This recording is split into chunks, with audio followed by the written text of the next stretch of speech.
I'm not sure how smart giving out personal information is after something I thought could only happen in movies actually happened. But I'm scared about what this all can mean, and I want people to hear and know about this if something happens to me. I assure you, I am not on medication, suffer from no mental illnesses, and have no trauma of any kind and anything else you might think of. I am a completely average person living a completely average life. Well, I was, I guess, up until now. My name is Marielle. I'm from a small town in Georgia where everyone knows each other, and I work as a 911 operator. My family lives in a rural town out of state, and I haven't spoken to them about this yet, out of fear that whatever is going on might somehow affect them too if I get them involved. Yesterday, I began my night shift the same way I do every evening. Most of the time, I get low-priority calls, a few times pranks, and since I've been doing this for a few years now, I've grown quite good at discerning what's actually a concerning call. The shift was rather tame, up until I got what I thought was a prank call. 911, what's your emergency? I spoke into the phone after returning my cup of coffee back on the desk and readjusting myself. Someone's outside my house. They've been looking around my yard and windows for the past 2 minutes. It was a woman on the other end, her voice familiar ever since the first few words, but I couldn't quite place it yet. She spoke very fast. It was obvious how nervous she was about this. No surprise there, I would be too. I thought it was some friend, but I don't know this person and they look off. Okay, ma'am. Nudging my chair closer to the desk as I begin typing on the computer, I asked the lady another question in the meantime. Can you give me your address and tell me if you can see if this person is armed? Yeah. I'm the Yellow House at Redacted. The woman continued, but I admit I didn't listen. She had just given my house address. I stopped my fingers in the middle of writing inside, thinking this must be one of my friends. We're a small bunch and very mischievous towards each other, sort of out of character for our age, I must admit, but I've said numerous times how serious prank calling 911 can be for people. Who is this? You know how badly this can end for you, right? I reached for my coffee cup, rolling my eyes, and held my hand ready to hang up the call, but she continued. What? I don't get it. I'm serious. Please, don't hang up. She retorted in a tone that caught me off guard, and then again after a second she returned to the previous, somewhat panicked attitude. I'm sorry, but this isn't a joke, please. I'm afraid of what this person might do. Okay, ma'am. I put the cup back on the desk and was ready to prolong this call to enough of an extent to make this woman face the consequences for holding the line. What bad luck for her, I thought, to get the operator living at the exact house she decided would be her target. What's your name and which room are you in right now? I'm Marielle. I'm looking out my bedroom window right now. They're still there. My blood started to boil. How senseless this person must be. It was obviously a friend. I raised my voice this time, warning them again about how badly they will regret their actions if they prank call again. And just as I was about to hang up, Marielle started to beg me frantically not to. For whatever reason, something inside me was telling me to listen. I decided to give her one more chance, and then I would send the police over to arrest this prank caller, and at the very least, give her a slap on the wrist. Okay, Marielle. Describe the bedroom to me. What? You heard me. What color are the curtains? Is there any furniture? Lamps? Tell me what you can see. Though I've known said friends for quite a while now, none of them have ever been in my house. I prefer it that way. Not because I don't trust them to enter my home, but because I've never been fond of having guests. Neither did my parents when I was little. It's something they had that has transferred over to me. There's no way this person would... Purple curtains.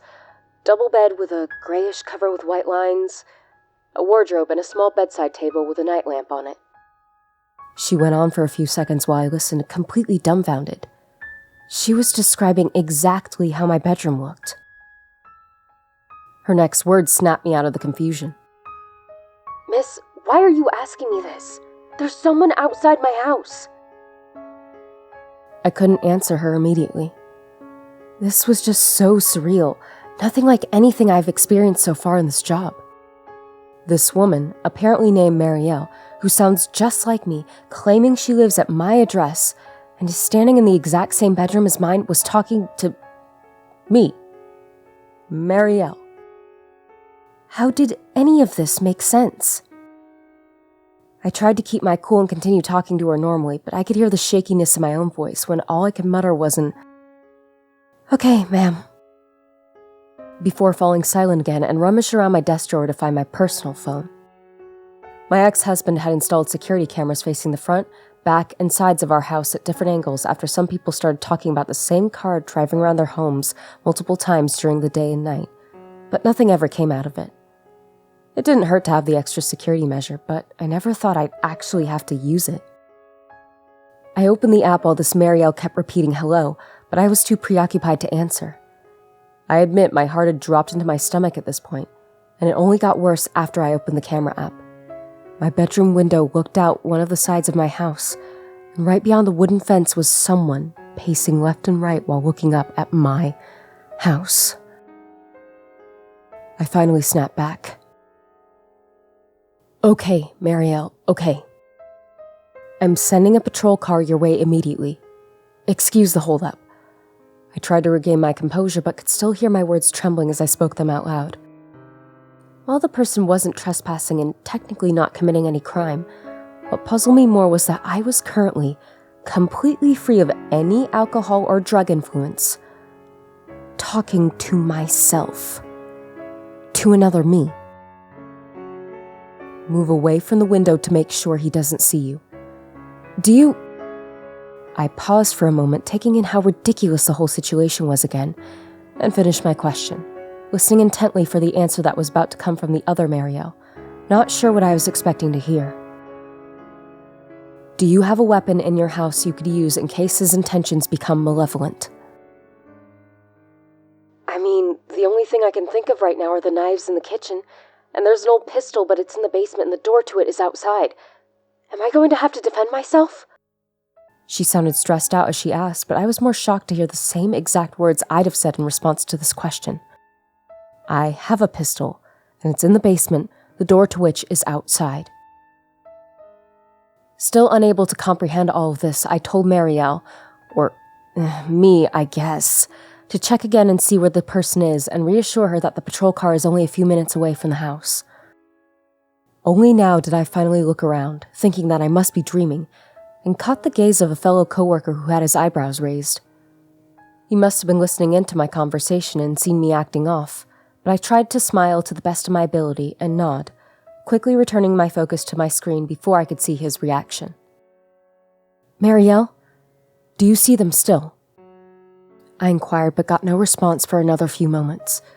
She then stumbled on her words, and I could hear the door creaking open just as my bedroom door did, and her footsteps rapidly moving from room to room, presumably looking out other windows.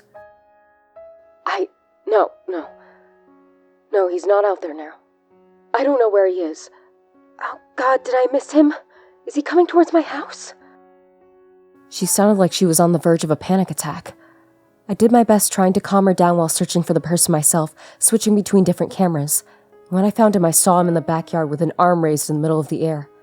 Moments later, a rock flew towards my kitchen window, and though the cameras have no audio to them, Marielle's shriek was perfectly timed in sync with the impact.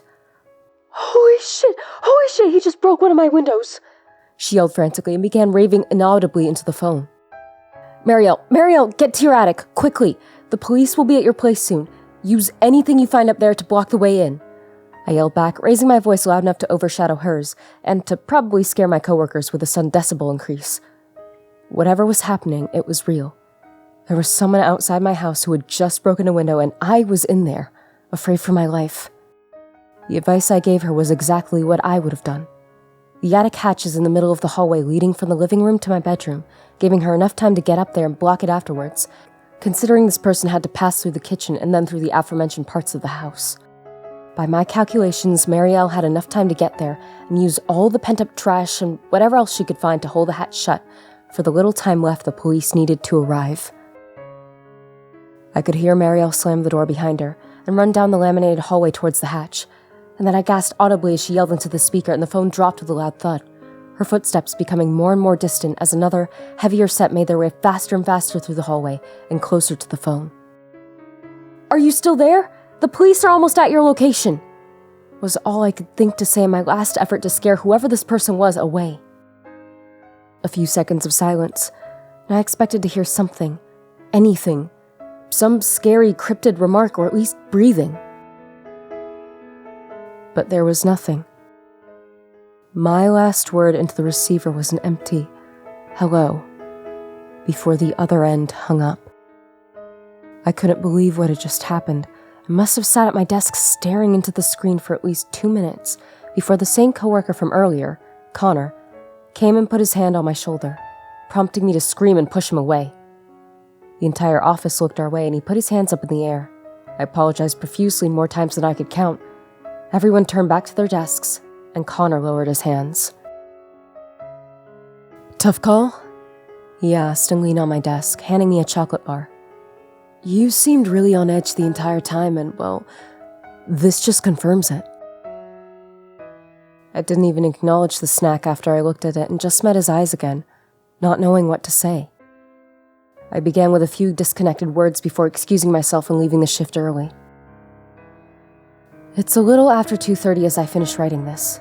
I booked myself in a room into the most crowded hotel I could find with the room closest to the stairs, leading to the reception, shutting the blinds and locking the door twice. I'm afraid to go home, and I don't know who to talk to about this without sounding completely insane. I've heard nothing from the responding police officers yet, but I don't know what to do about this tomorrow. Anyone reading this, please believe me, and even if you don't, can you please offer me some advice? Edit. I just woke up. It's 4:16. 5 minutes ago, 2 calls from someone with no caller ID woke me up. 5 minutes ago, 2 calls from someone with no caller ID woke me up. But I didn't pick up. I'm afraid for my safety.